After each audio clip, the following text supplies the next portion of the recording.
And I'm George Solis. We'll get to your top stories in just a minute, but first, more storms could be on the way for your holiday weekend. ABC7 meteorologist Jim Dickey is standing by. Good morning, Jim. So breaking overnight in Washington, D.C., several critical government surveillance programs will remain in jeopardy. This comes after the Senate blocked a House bill and several extensions of the Patriot Act. The measure authorizes records of American phone records. Senate Majority Leader Mitch McConnell favored the program, but fellow Kentuckian Rand Paul blocked any extension. The Senate is now off until May 31st, which only gives them less than 2 weeks before the June 1st deadline. Andrea Hubble with that report. This morning, the suspect is in the Lee County Jail. He's charged with interference of child custody. Definitely a touching story there. Switching gears, when you paddleboard in Florida, you see a number of things, but a few people on the East Coast learn the hard way: don't mess with the manatees. This was video captured in Jupiter near the Cato's Bridge.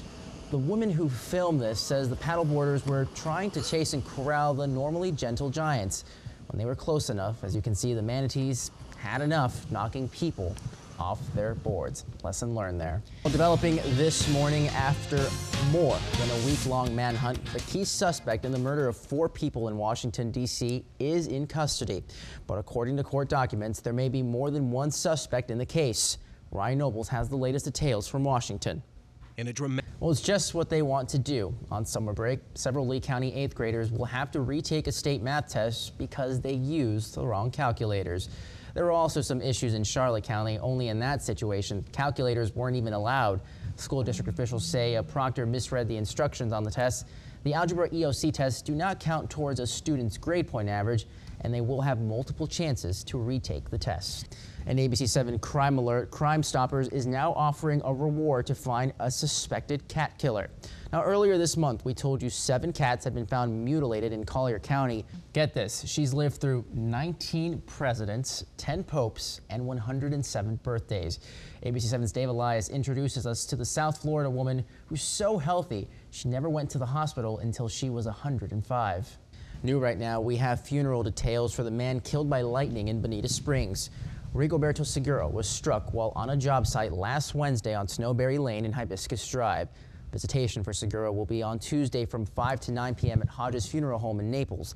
The funeral is Wednesday at 1 p.m. at St. Elizabeth Catholic Church in Naples. New right now, we have funeral details for the man killed by lightning in Bonita Springs. Rigoberto Segura was struck while on a job site last Wednesday on Snowberry Lane in Hibiscus Drive. Visitation for Segura will be on Tuesday from 5 to 9 p.m. at Hodges Funeral Home in Naples. The funeral is Wednesday at 1 p.m. at St. Elizabeth Catholic Church in Naples. The man who robbed a bank wearing a wig and dress is still on the run this morning. It happened at the C1 Bank on Red Cedar Drive in Fort Myers. Police say this man stormed the doors with a gun. He demanded money and took off. People who work nearby say that the bank has been targeted before, but never by a man dressed like that. Developing this morning, ABC7 is getting new details in an overnight situation in Bokeelia. Lee County deputies are investigating a shots fired call. It happened last night on Thigpen Road near Stringfellow Road. At least 7 patrol cars were on scene. Investigators say they were searching for the involved parties. They eventually found who they were looking for and took them into custody. Deadly wrong-way crash in Lee County leaves 1 man dead. The crash happened late Friday night on State Road 82 east of Eisenhower Boulevard in Lehigh Acres.